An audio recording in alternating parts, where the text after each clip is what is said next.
Tonight, 2016 presidential candidate Senator Ted Cruz joins us for the entire hour. We have a large audience watching the show, and they were invited by the Cruz campaign. Welcome, Binghamton.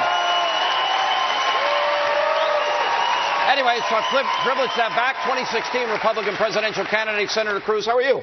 Sean, I'm doing terrific. Boy, great I to see see you've got one of those step detector yeah, things. The Fitbits. Yeah. How many a day on the campaign trail? You know, it's actually pitiful. You spend a lot of time on planes, on buses, on cars, and so my count is embarrassingly low. The goal is 10,000 steps a day, but I'm sorry to tell you, when we're crisscrossing the state, that doesn't always happen. Yeah. You know, a lot has been made, even last night, about New York values. Now, we have a governor in New York. His name is Andrew Cuomo. And he actually... Popular man. Yeah, very popular guy, popular governor.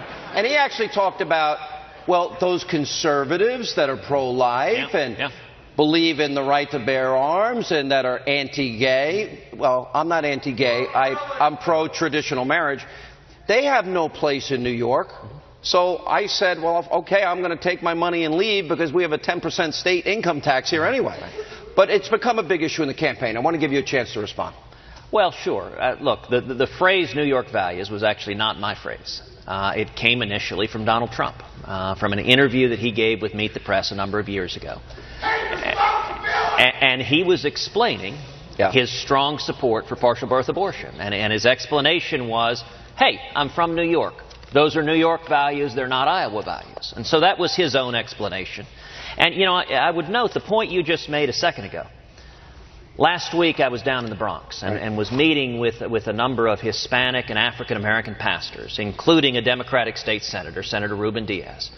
And, you know, Senator Diaz is a pastor, and he was mentioning, he brought up New York values, and he said, listen, I'm a Democrat, an elected Democrat. And he brought up exactly what you said that Cuomo said. He said, my Democratic governor and my party told me if I'm pro-life, if I support traditional marriage, if I believe in the Second Amendment, there's no place for me in New York. And Senator Diaz, a Democrat, said, those are the values we're fed up with, the values of liberal Democrats who are intolerant to the common sense values of most of the men and women of New York. Yeah. You know, I know that you know my background, and I was born and raised in New York. I have a special place in my heart, and we saw greatness of the American people, the people of New York on 9/11. Upstate helped, Long Island helped, and the entire country, in fairness, rallied around. There are so many good people here. Absolutely. But governing has been horrible in this state. And especially up here in upstate New York and Binghamton and other areas, they economically have been suffering for decades. Right. How, if you're elected president, do you help them? Well, and no one knows the negative consequences of liberal democratic policies more than the people of New York, because they've been suffering under them. They're seeing jobs going away. You know, a perfect example of those liberal democratic values is Governor Cuomo. Will not allow the people of New York to develop the Marcellus Shale. You know, in Pennsylvania, there are people getting high-paying jobs. There are people providing for their families. Their property values are going up. The Marcellus Shale extends here into New York, but knucklehead politicians apparently think New Yorkers don't want jobs. That doesn't make any sense. Those are high-paying jobs. They are high-paying jobs. We are seeing all across this country an energy renaissance. And it is Democratic politicians in New York and California where the resources are there, but they won't allow us to develop them. And the answer, my number one priority as president, is bringing jobs and economic growth back to this country, bringing high-paying jobs back to America. You mentioned the Marcellus Shale, and you mentioned Pennsylvania. We are the Saudi Arabia. We are the Middle East of natural gas. Yes.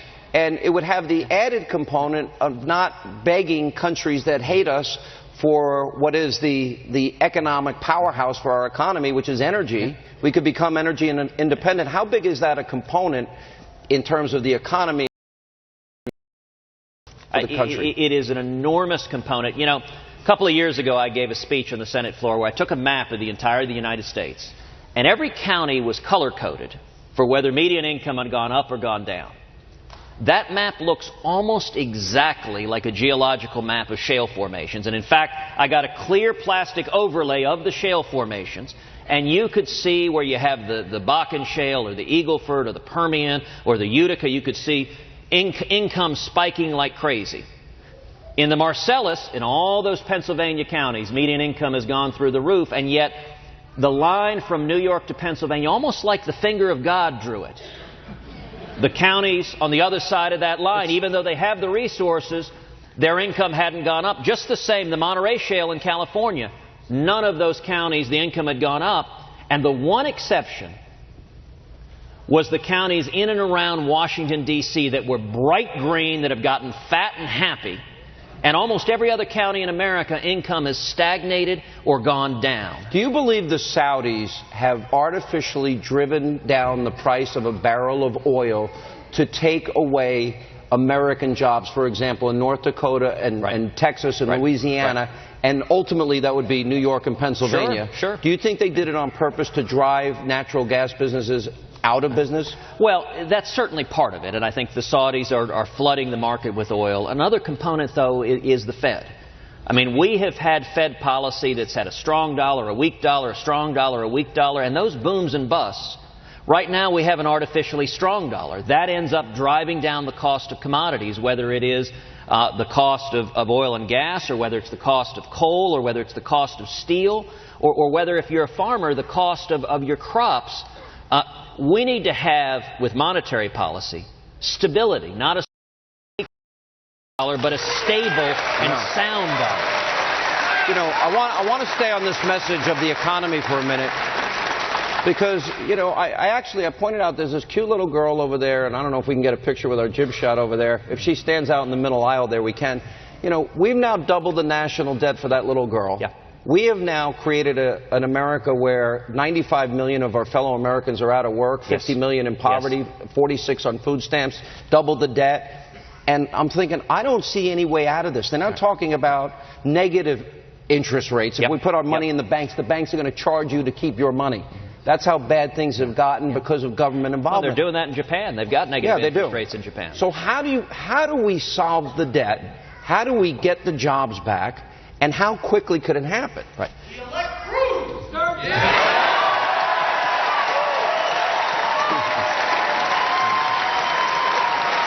He's a very wise gentleman. There is only one way to turn around the debt, and that is to bring economic growth back. And the key to growth, the heart of our economy, it doesn't come from Washington, D.C. It comes from small businesses all across this country. And the way you bring growth is you lift the boot of the federal government off the back of the necks of small business. 2/3 of all new jobs, they come from small businesses. So if I'm elected president, we will repeal every word of Obamacare.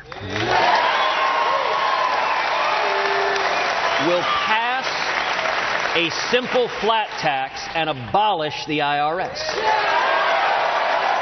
Is a flat tax... This is an important question, because a lot of people, I've studied the flat tax and the fair tax. I actually like both ideas. But is it revenue neutral in terms of the government, and can we do this? You know, Chris Christie was running for office, said, Social Security's gone. They already stole it. Do we have to touch entitlements, Social Security and Medicare? We can absolutely save and strengthen Social Security and Medicare. We've got to. They're fundamental bulwarks of our society, and I'm campaigning on a very clear reform plan to protect and save and strengthen them. But if you look at the tax plan that I have, and I have a very, very clear and detailed plan, you can read about it on our website. It's tedcruz.org, tedcruz.org. But you know, look, today is April 15th. It's normally tax day. We got an extra couple of days till Monday. Sorry. But you know, today's a good day to reflect on how things will be different in just a couple of years if we win this election. Because my simple flat tax for a typical family of four, first $36,000 you earn, you pay nothing. No income tax, no payroll tax, no nothing. If you don't pay a payroll tax, you still get Social Security benefits. You absolutely still get your Social Security benefits. Now, above $36,000, everyone pays the same simple flat 10% tax. No longer do hedge fund billionaires pay a lower effective tax rate than their secretaries. It's fair and even and uniform. And then on the business side, we eliminate the corporate income tax, which is the highest in the developed world. We eliminate the Obamacare taxes. We eliminate the payroll taxes, which are the biggest taxes most working men and women pay, and we also eliminate the death tax, which is incredibly unfair. That's corrupt. You know, I know this came up in earlier debates. I know for most people here this is probably meaningless, but I don't know how many of you know that there are actually trillions, not millions or billions, trillions of dollars parked offshore that corporations will not back to the United States because of the high rate of taxes that they will pay. It's corporate inversion. You can incentivize them, repatriate the money by lowering the rate, but wouldn't that create jobs and manufacturing centers and factories and trillions of dollars thrown into the economy? Absolutely, yes. That's what my tax plan does. It'll bring trillions of dollars back. We replace all of those business taxes instead with a simple 16% business flat tax that is fair and uniform. No longer do giant corporations with armies of accountants pay less, effectively pay little or no taxes, while small businesses get hammered with a punitive 35% corporate income tax. You know, this raises... So would they pay 16% to bring it back, or would you give them a break so that we can encourage the building of manufacturing centers? So there's a one-time repatriation tax of 10%, which would bring in trillions of dollars. And what this plan will do, you know, the Nonpartisan Tax Foundation studied this plan, and they score everyone's plans. They concluded that the Cruz simple flat tax would produce 4.9 million new jobs, would raise wages, would raise after-tax income for everybody. And you know, the average family, Sean, under the Cruz flat tax, over the next decade would take home an additional $7,600. That's real money when you're struggling to make ends meet. I want to tell you how bad it is in New York. I spent a decade of my life doing every job in a restaurant, from dishwashing to cook to bartending and being a waiter. I spent 10 years of my life in contracting, in the building trades, doing everything, laying tile, framing houses. In New York right now, I pay a 40% federal income tax. I pay 9.9% state tax, 4% city tax. I pay my FICA taxes. I live in Nassau County, the second highest property tax county in you don't have a state or city income tax. That's 15% more of our money that we could keep if New York wasn't so greedy. That is exactly right. Isn't that insane? And I can't solve the problem of left-wing Democratic politicians like Cuomo and Bill de Blasio. By the way, we call him Comrade de Blasio on the show. But what I can do is reduce the burdens of Washington that are hammering small businesses, so Washington isn't making it harder. And here in New York, we will see jobs coming back from Mexico, jobs coming back from China. We'll see manufacturing jobs coming back to the state of New York. It's 62 cents of every dollar if you don't have the corporation and the tax benefits. All right, we're in Binghamton, New York. We're just getting things started. You having a good time? All right, we'll continue. 2016 Republican presidential candidate Ted Cruz. He's with us for the hour. Also, we'll get some audience questions and much more straight ahead. Welcome back to Hannity. We're in beautiful Binghamton, New York. Senator Ted Cruz is with us for the entire hour tonight. You know, Senator, one of the things that I really believe is scary, everybody in New York knows somebody, and if I did a show of hands, knows somebody that was killed on 9/11. We have a president that can't utter the words radical Islamic terrorism. ISIS has taken over cities that we won, Ramadi and Fallujah and Mosul and Tikrit, and a president in denial. How is this a generational battle? Does this go on forever? Or can we actually defeat ISIS, and how do you do it? Well, you know, Heidi and I lost a friend of ours, Barbara Olson. She was a friend of mine, too. On 9/11, and she was in the plane that flew into the Pentagon. And we were living less than a mile from the Pentagon, where from our apartment, I mean, you could smell the soot. And Hannity at the time was working in the White House. And when those planes were coming in, at first the Secret Service came through and told everyone, stay where you are, don't go anywhere. But then when the second plane hit, the Secret Service was running through the White House complex, and they were saying, get out now, don't walk, run. And so Hannity ran out. They wouldn't let her get her car. And so she wasn't able to drive home, so she took off her high heels and walked across the bridge and walked home barefoot. And I know there are people all across New York who experienced that, in D.C. and Pennsylvania and all across the country. We've had terror attack after terror attack after terror attack, most recently in America in San Bernardino. And in the wake of jihad, of radical Islamic terrorists who've declared their intention to murder as many of us as possible, I think there are a lot of Americans who are fed up with a president who follows every terror attack, going on TV, refusing to name our enemy, and instead lecturing us on Islamophobia. And I'd even take it a step further. Then he talks about the terrible deeds done in the name of Christ and has no real historical knowledge of what the Crusades were really about. And after this last terror attack in Brussels, he's doing the wave with communist murdering dictator Raul Castro and doing the tango. Well, and it did seem to really inconvenience the president to have a terror attack when he was, in the middle of going to a baseball game with a communist dictator. And that,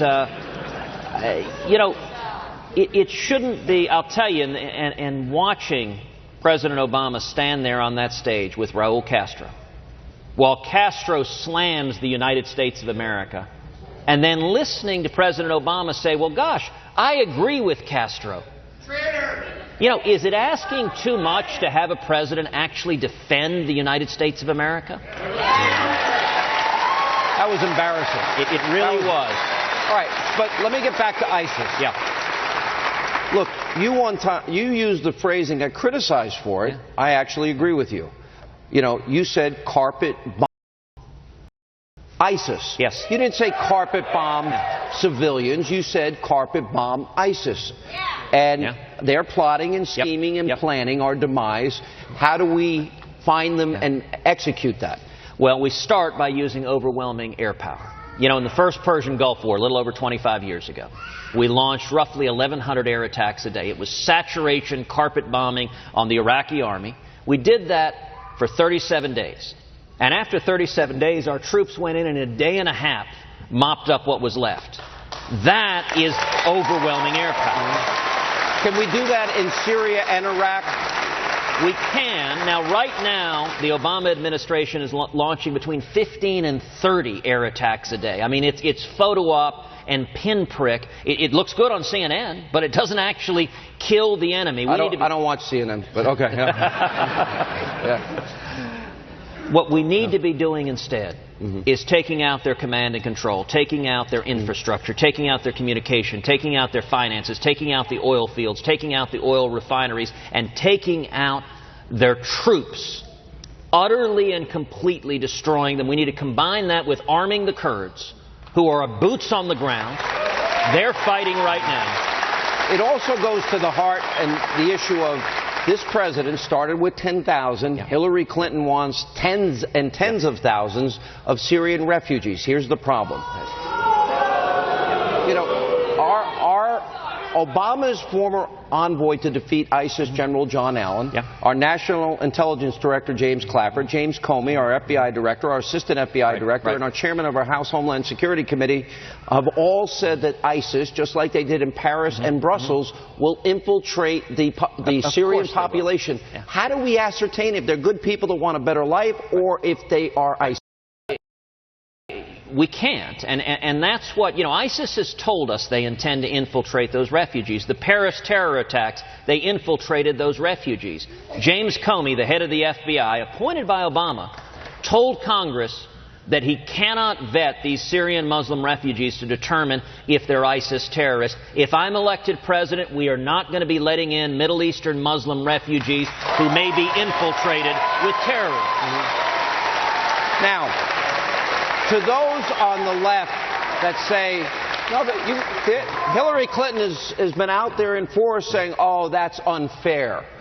I would support helping the Syrian refugees that are victims of a civil war. Sure. But can't we have a safe haven in their own country and provide food and medicine and blankets and cots and supplies? And no nation on earth has been more generous giving aid to the refugees. We give more than 10 times as much as any nation on earth in terms of providing money, taxpayer money, to care for these refugees. But if these refugees may be infiltrated with terrorists, they should be resettled in the Middle East and majority Muslim countries where they can't wage jihad against America. Is there a deeper issue here? For example, if somebody grows up under Sharia law and they want to come to America, but they grew up where they get to tell women, by the way, good luck telling New York women this, how to dress. They get to tell women they can't drive. They tell women that they can't be seen in public without a male relative. They decide, a male will decide if a woman goes to work or school. If, in a case of a rape, under Sharia, in many countries, a woman needs 4 male eyewitnesses. Now, I talk about a cultural divide that most people don't want to discuss. Is there a cultural divide, people who grow up under Sharia and want, how do we know if they want to come here because they want to leave that behind or if they want to bring it with them? Great Britain has 88 Sharia courts right now. Well, look, as you know, there is a difference between Islam and Islamism. Islamism is a theocratic and political philosophy that commands its adherents to wage jihad, to either murder or forcibly convert the infidels, by which they mean all of the rest of us, and force us to live under Sharia law. Isn't that Saudi Arabia? Isn't that Iran? Except different. One is Sunni, one is Shia. It is certainly the government of Iran. And the Ayatollah Khamenei is Islamist and seeks to impose that vision on the rest of the world. The government of Saudi Arabia has been too willing to fund Islamist strains that the House of Saud itself isn't directly doing it, but many of the Islamist strains, including obviously Osama bin Laden, originated with the Saudis, and there was too much Saudi money behind it. Grew up in that culture where that is the law of the land. I just don't know. It's so incompatible with our constitutional values. Well, we've got to have a president that, first of all, just speaks the truth. Says enough with political correctness. Let's speak the truth. Last question, exit question. Do you know what's in the 28 redacted pages of the 9/11 report? I have reviewed those pages, and I believe they should be made public. Can you give us some insight into what's in them? I can't without violating laws on classification, so I'm not allowed to do that without violating the law.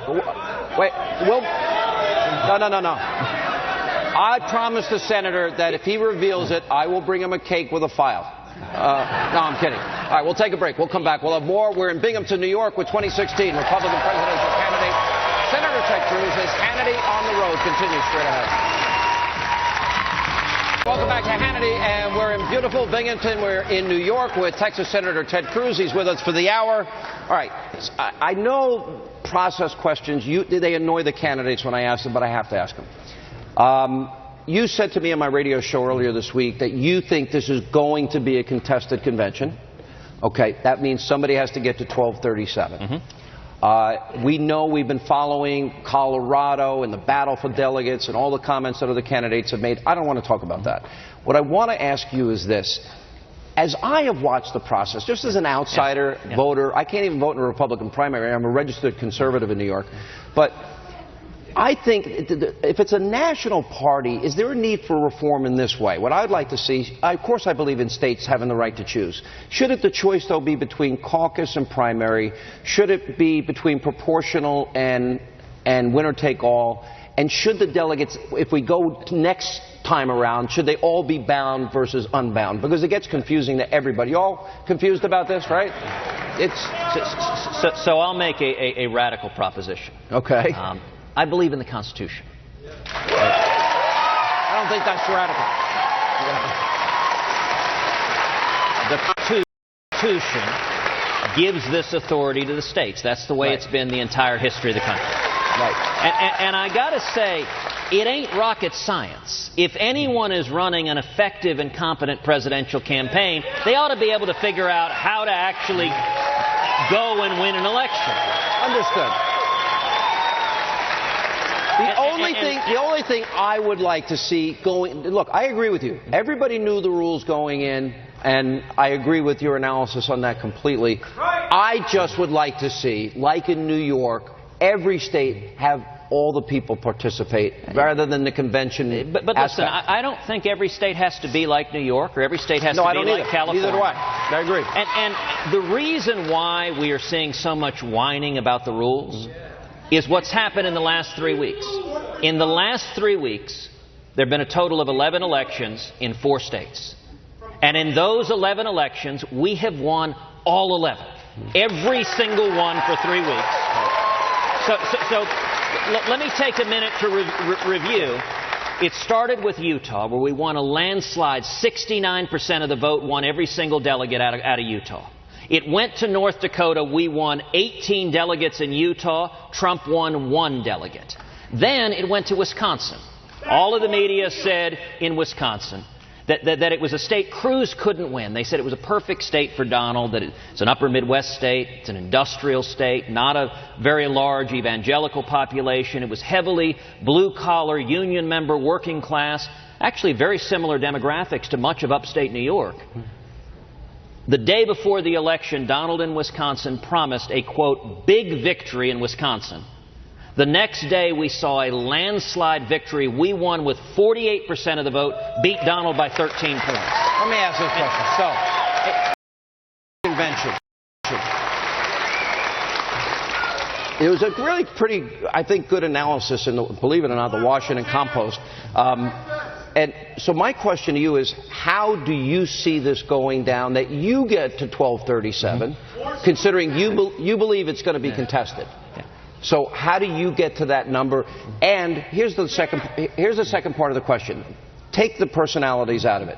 Candidate A, candidate B, candidate C. Candidate A wins more states, has more votes, and a lot more delegates. No, this is an important question. And then if that candidate doesn't win in a contested convention, do you worry that those supporters are going to feel disenfranchised? Look, that is certainly Donald's talking point. No, I'm not. But it is inconsistent. No, wait. Senator, that is not Donald's talking point. I am reading the analysis of every major newspaper. If that happens, what I'm trying to get to, I'm a never Hillary guy. I want to defeat Hillary Clinton, and I don't want to see any supporters disenfranchised. So what I'm asking is, how do you bring those people into the fold, or how does the team come together and not feel disenfranchised? Look, going back to 1860, there has been one way and only one way to win the Republican nomination, and that is you earn the votes of a majority of the delegates elected by the people.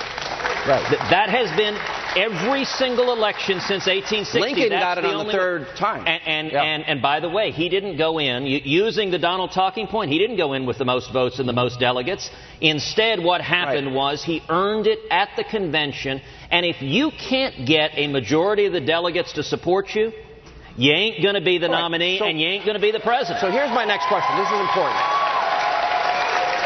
So you say it's...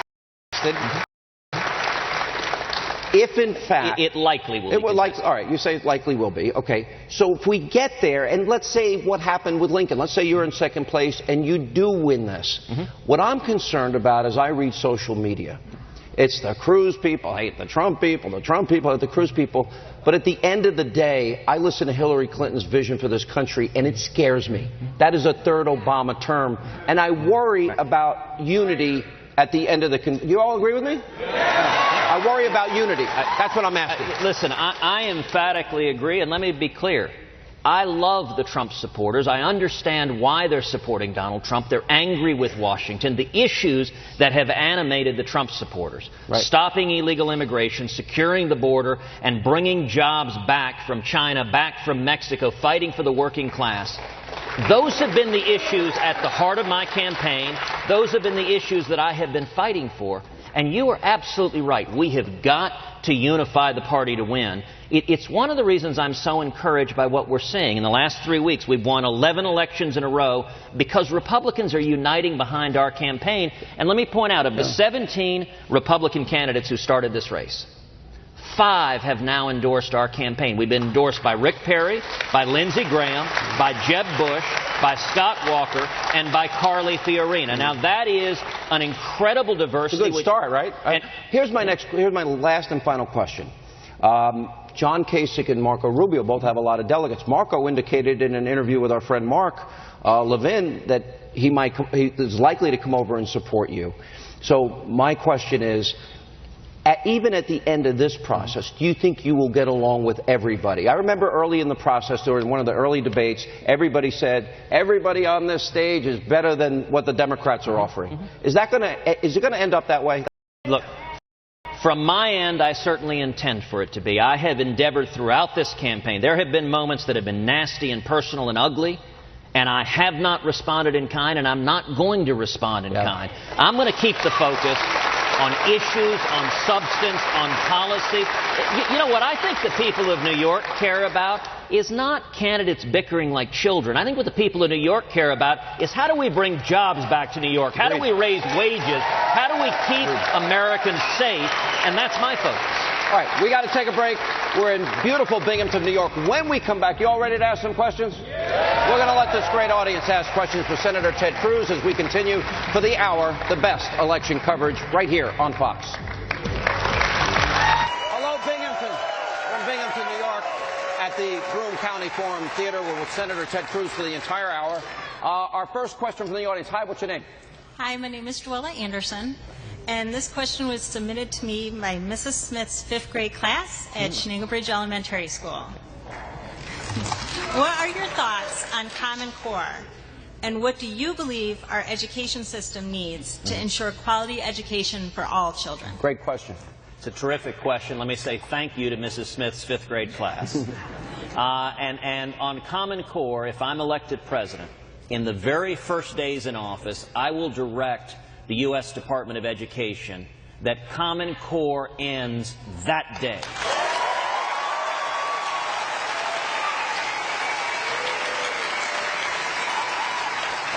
Sir, you want to add something? Go ahead. And let me say a little more on this. It has been the abuse of executive power from the Obama administration that has forced Common Core on the states. But the silver lining is everything done with executive power can be undone. And what I'd like to see long term is that we abolish the Federal Department of Education. Can I ask that? And that would mean giving the states the right to choose. That's exactly right. And, you know, some folks in the media say, gosh, that means you don't value education. It's exactly the opposite. Education is too valuable. We should block grant that money, send it back to the states. But, you know, the parents and teachers of New York know much better what your kids need than do some bureaucrats in Washington. Sir, next question. Hi. What's your name? My name is Alan Michaels. Hello, Senator. How are you doing? I love the Constitution. Cruz loves the Constitution. So by some transitive law, I think that means I love you. Thank you. Welcome to New York. Go ahead. I think to lower Sean's blood pressure, I think the Constitution is what will bring us all together. Can you just expand on the Constitution, either generally or maybe about the budget process? You are known as a constitutionalist. You are known as a constitutional conservative. Well, and it has been, I mean, I've spent my entire life fighting to defend the Constitution and Bill of Rights. And I think, sir, your question is very insightful. We've got a lot of issues that tear us apart, that divide us. And I actually think the Constitution and Bill of Rights gives an avenue to unify us. Let's take, for example, the question of legalizing marijuana. That's a question that's being debated in a lot of different states. Now, my personal views, I'm not a supporter of legalization. If Texas were voting on it, I'd vote against it because I'm concerned about the abuse of drugs among kids. But I'm a constitutionalist. I think that is a decision for the states to make. And so if some states choose to do that. They have the authority to do that. We should respect it. You know, Supreme Court Justice Louis Brandeis referred to our federalism system of 50 states as laboratories of democracy, and we would expect the people of New York to come to a different decision than Texas or Florida or California, and that's great. We got to break. Real quick, how many times have you argued before the Supreme Court? 9 times. Okay, we'll take a break. We're in Binghamton, New York with Senator Ted Cruz for the hour. More audience questions as we continue. And welcome back to Hannity. We're in Binghamton, New York. And members of our audience are now asking Senator Ted Cruz questions. Sir, how are you? What's your name? Jordan Raithis. Hi. Hi. So my question is, as a young libertarian, why should I and people like me support you? Look, it is a great question, and there's no doubt if we're going to win, we got to bring together a broad coalition that unites us all.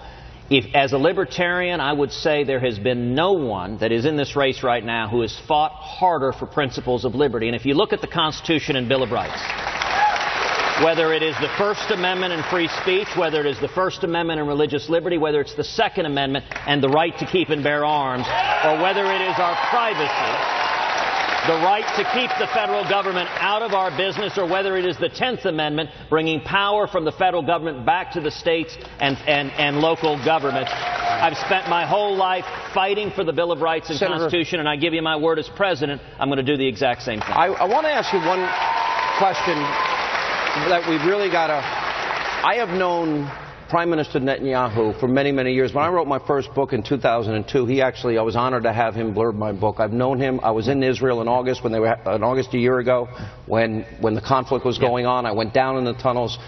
I feel our relationship has been so poorly damaged. Yes. It frightens me. As United States and Israel, we must be close because we have a common enemy. I want to get your thoughts. Sean, you are right, and during my time in the Senate, I have been one of the leading defenders of Israel in the United States Senate. And I will say, there are a lot of people in New York and across the country who are rightly worried about strengthening our relationship with Israel, and this is an area on which there are real policy differences between me and Donald Trump. Donald has said that he would be neutral between Israel and the Palestinians.